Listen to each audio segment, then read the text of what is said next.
네, 이제 50대 여성이 10대 아들을 이 주걱, 이 나무 주걱을 이용해서 5시간 동안 마구 때렸습니다. 근데 그 이유가 집에 현금이 없어졌는데 아들이 가져갔다라고 생각을 했나 봅니다. 그래서 이런 일이 벌어진 건데 이게 지난해 2월에 있었던 일입니다. 새벽 시간 한 새벽 5시쯤 됐다라고 하는데 잠들어 있던 아들을 깨운 다음에 나무 주걱으로 머리와 팔, 다리 부위 등을 5시간에 걸쳐서 반복해서 폭행을 했습니다.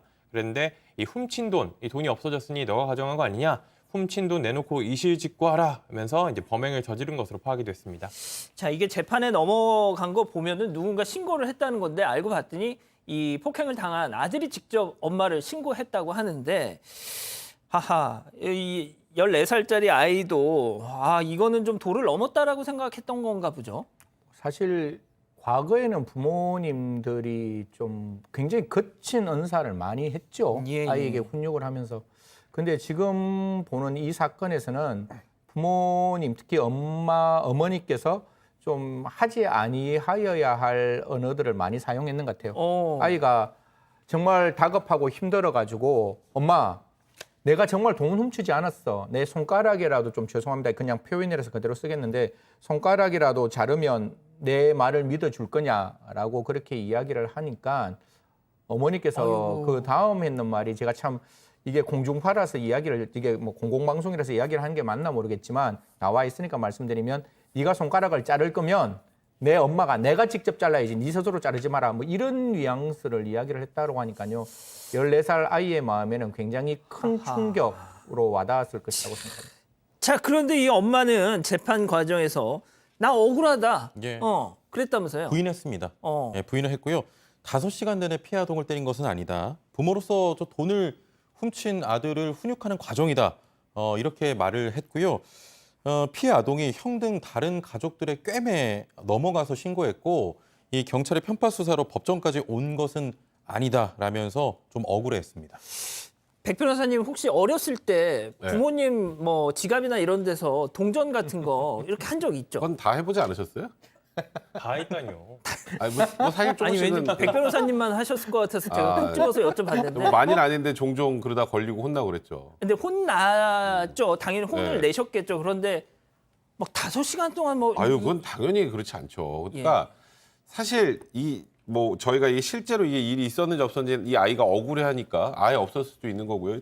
그렇다고 하더라도 이거는 훈육이라는 이름으로 정당화될 수가 도저히 없는 사건이죠. 우리가 보통 이런 아동 학대와 관련된 사건들이 터지면 모든 이 체벌을 했던 이 엄마 아빠의 얘기는 다 공통됩니다. 아이 잘 되라고 훈육이다. 근데 일단은 민법에 있었던 자녀 징계권 조항도 1월 8일에 삭제가 됐거든요. 예. 근데 삭제가 된 게 그 조항이 있다고 하더라도 이게 뭐 처벌이 안 되는 게 아니라 그게 그 조항이 있으니까 자꾸 사람들이 훈육이라고 정당화하려고 하니까 이제 아예 그 조항 자체도 없어버렸단 말이죠. 그러니까 이게 아무리 본인이 낳은 아이라고 할지라도 체벌이라는 게 지금 아이에게 뭐 폭행을 행사하거나 정서적 학대 행위를 하는 경우는 명백히 범죄 행위가 되는데 아직도 그런 부분들을 오인하시는 분들이 좀 있는 것 같습니다. 예. 자, 우리 가족 여러분들도 뭐 어렸을 때 다들 그렇게 한번 슬쩍 해보셨다고. 솔직히 저도 했습니다. 자, 그럼 여기서 이 재판 체크 포인트 짚어보죠. 왜 살아야 되는지? 저 누가 한 소리죠? 아들이 한 얘기입니다. 그러니까 아들 입장에서는 자기는 정말 그런 적이 없는데 뭐 5시간 동안 폭행을 당한 것도 모자라서 뭐 아까 손가락 얘기까지 하지 않았습니까? 예. 이제 그러다가 엄마가 때릴 때 솔직하게 말하면 그냥 살고 싶지 않았다. 왜 이렇게 맞으면서 살아야 되는지 하면서 지금 사파이도 나오네요. 아이가 계속 눈물을 흘렸다고 하는데 그러니까 저게 실제 엄마 입장에서 훈육이라고 하면 저게 훈육이 되겠습니까? 아이 교화가 되겠어요? 그러니까요. 자, 승희 의원님, 또 어떻게 했었어야 될까요? 사실 뭐 부모의 확정 평양이 조금 있었는 것 같아요. 집에 둘밖에 없었고 분명히 이 집에 있는 아이가 그 돈을 가져갔다라는 확신을 했는 것 같은데 사실 저도 가끔 깜빡깜빡하거든요. 분명히 A라는 장소에 물건을 놓았다가 그 물건이 있는 게 A 장소가 아니라 B 장소일 수도 있는 입장이라면 저런 입장에서는 그게 비록 내용이 어떻게 되었는지에 관계없이 아이에게 차근차근하게 물었어야죠. 14살 같으면 충분히 사리 판단을 할 수 있는 부분이고 사리 판단을 통해서 아이가 정말로 돈이 필요했을 부분이 있을 수 있다면 그 부분에 대해서 어떻게 해야 되는지를 가르쳤어야 되는데 언제나 교육이라는 건 그렇습니다. 내가 생각하고 있는 나의 진리를 그대로 아이에게 똑같이 이야기하는 게 페다고지적 교육학이 아니라 기본적으로 아이의 입장에서 아이가 필요할 때 부모가 어떻게 그 아이의 행동을 도와줄 것이냐의 관점에서 들여다봐야 되는데 지금까지 우리의 교육은 어머니의, 부모님의 1차원적인 주인공적인 시점이었죠. 내가 이렇게 생각하는 게 정이고 이렇게 하는 게 성공이야.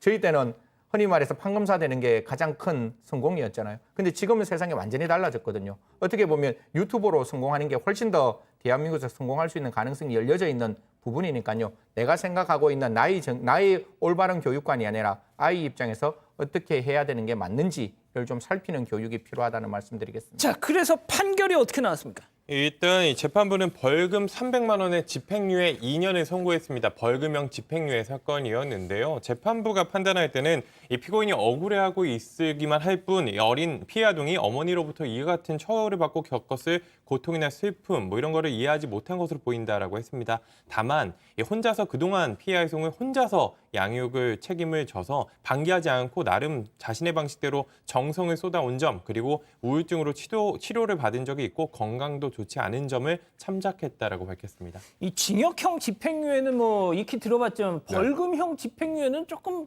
생소하네요. 벌금형 집행유예가 생긴 게 2018년입니다. 그러니까 얼마 안 됐죠. 이게 왜 생겼을까요?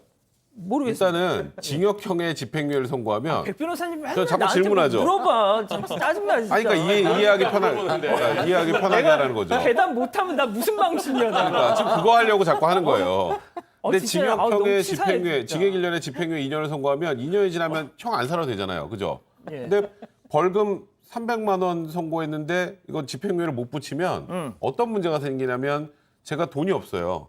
돈이 없으면 그 벌금 300만 원을 못 낸 것 때문에 대신에 노역장에 유치가 된단 말이에요. 그럼 징역형의 집행유예보다 이게 더 센 거예요, 실제로 서민한테는. 그러겠네요. 그렇기 때문에 벌금형에도 500만 원 이하의 벌금형을 선고할 때는 그런 아까 말씀드렸던 형의 그 불균형도 해소를 하고 또 서민들을 위해서라도 이 벌금형에도 집행유예를 붙이는 게 맞다 해서 이제 변경이 된 건데 실제로 그렇게 많이 선고가 되진 않습니다. 아니 제가 답을 알아도 네. 댓글을 못해. 왜냐면 틀릴 수도 있잖아. 틀리면 그러니까 제가 무슨 망신이에요.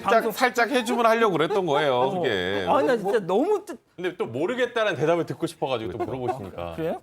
아니 그럼 내가 뭐가 돼 그러면? 몰라도 돼요. 알겠습니다. 아주 중요한 건 아니고요. 알겠습니다. 아무튼 첫 번째 재판 이 정도로 마무리하겠습니다. 딴소리했네요.